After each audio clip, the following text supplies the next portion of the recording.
अस्सलाम वालेकुम। अस्सलाम वालेकुम स्टूडेंट्स। ओके, तो आज की इस वीडियो के अंदर हम स्टैंडर्ड कॉस्टिंग का इंट्रोडक्शन देखेंगे। तो स्टैंडर्ड कॉस्टिंग का बेसिकली इंट्रोडक्शन के लिए मैं let me give an example. It is basically related with the planning aspect of management accounting.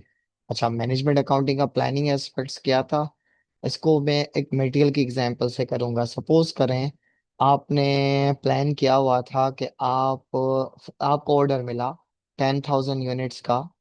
ठीक है, 10,000 यूनिट्स का। ठीक है, जो कि आप 50 रुपीज में सेल आउट करेंगे। डेट मीन्स समवट आपके पास 5 लाख रुपए का ऑर्डर मिल रहा है। अच्छा, बेसिक कैलकुलेशन आपके पास कुछ इस तरीके की है कि इस 50,000 50 रुपए की सेल्स के लिए, ठीक है, आपने मटेरियल की कॉस्ट निकाली है। तो फॉर एग्जांपल लेट्स अज्यूम कि मटेरियल की कॉस्ट आपने पर यूनिट रुपीज 10 का सोचा है। ठीक है, और आपका एक यूनिट मटेरियल 1 kg यूज हो रहा है अप्रोक्स। दीज आर कुछ basic insights of your order. ठीक है, तो इसका मतलब ये हुआ कि आप प्लान कर चुके हैं। कितनी प्लानिंग कर चुके हैं कि आप 10,000 kg परचेज करेंगे। और कितने पर परचेज करेंगे? 10 रुपीज पर परचेज करेंगे। तो इसका मतलब आपकी मटेरियल की कॉस्ट, आपकी मटेरियल की प्लान कॉस्ट, सही है, कितनी होनी चाहिए? ये एस्टिमेटेड भी कह सकते हैं, इसको प्लान भी कह सकते हैं, इसको स्टैंडर्ड भी कह सकते हैं। ठीक है, तो 1 लाख रुपए की कॉस्ट आपकी होगी। लेकिन जब आप ऑर्डर कंप्लीट कर लिया, तो एक्चुअल आपकी कॉस्ट कितनी बनी? Let's say 1,32,000। अच्छा, क्या हुआ? जब आइडेंटिफाई किया तो यू फाइंड आउट कि भाई आपने 11,000 kg कितने पर खरीदा था? 12 रुपए पर। यानी टेक्निकली ये अभी आपकी मटेरियल कॉस्ट है, लेकिन ये मटेरियल कॉस्ट आपकी एक्चुअल कॉस्ट है। ठीक है, तो बेसिकली इस टॉपिक में हमने क्या करना है, हमने प्लान किया हुआ था कि हमारी कॉस्ट कितनी इनकर्ड होगी। हमने प्लान किया हुआ था कि हमारी कॉस्ट इनकर्ड होगी 100,000, 1 लाख।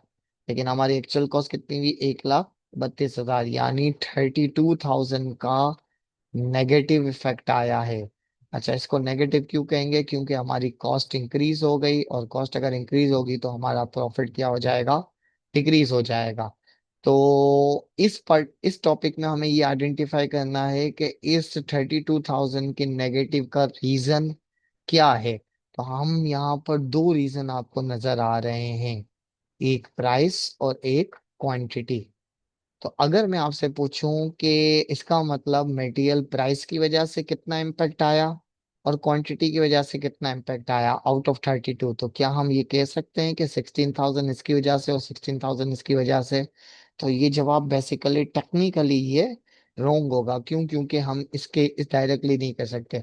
क्या हम कह सकते हैं कि भाई 20,000 प्राइस की वजह से और 12,000 क्वांटिटी की वजह से? ये भी ऐसे ही नहीं कह सकते, इसके लिए कुछ कैलकुलेशंस करनी होगी। तो वेरिएंस एनालिसिस या स्टैंडर्ड कॉस्टिंग यही आपको बताता है कि आपकी प्लान्ड और एक्चुअल के डिफरेंस का रीजन के कंपोनेंट क्या क्या हैं। तो हम यही चीज, इसके लिए फार्मूलाज एग्जिस्ट करते हैं। और वो फार्मूलाज क्या करते हैं, मैं यहाँ पर आपको हिंट दे देता हूँ। लेट्स से मैंने आपको जो थ्योरी डिस्कशन की है वो मटेरियल से रिलेटेड थी। तो मटेरियल प्राइस वेरिएंस का बेसिकली स्ट्रक्चर क्या है? मटेरियल प्राइस वेरिएंस और मटेरियल क्वांटिटी वेरिएंस, इसका फार्मूला क्या है? ये फार्मूला पूरे मौजूद हैं और ये आपको नोट्स में मौजूद है, लेकिन मैं इसको सिंप्लीफाई कर देता हूँ। मटेरियल प्राइस वेरिएंस का कैसे कैलकुलेट होगी? Standard price minus actual price, which is return year. Standard price minus actual price, इसको मल्टीप्लाई किससे करेंगे? एक्चुअल क्वांटिटी से। और मटेरियल क्वांटिटी के लिहाज से अगर हम बात करना चाहें तो मटेरियल प्राइस वेरिएंस आ गया एमपीवी। और क्वांटिटी का reason material quantity variance. Standard quantity minus actual quantity multiply by standard price.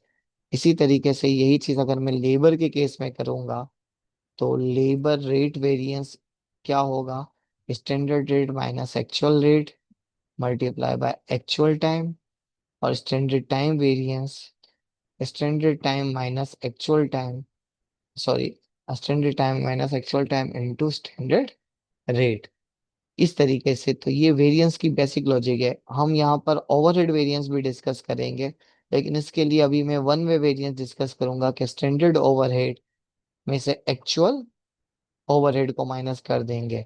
और ये बात आपने इससे पहले FOH अप्लाइड के नाम से डिस्कस की हुई थी कि FOH अप्लाइड में से FOH कंट्रोल या एक्चुअल को माइनस कर दें। तो ये बेसिकली ओवरहेड को अभी वन वेट कंपोनेंट डिस्कस किया है।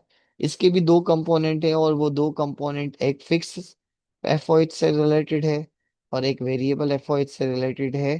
तो हम उसको बाद में डिस्कस करेंगे। तो कितना कंपोनेंट किस वजह से होगा, इसको कैलकुलेट करने के लिए मैं इस पर्टिकुलर क्वेश्चन को नेक्स्ट वीडियो में कवर कर रहा हूँ। तो this was basically introduction of standard costing के बेसिक लॉजिक क्या है, इस टॉपिक में हमें क्या करना है। तो let's this one. Okay, minimize this. Okay, recordings हो गई थी।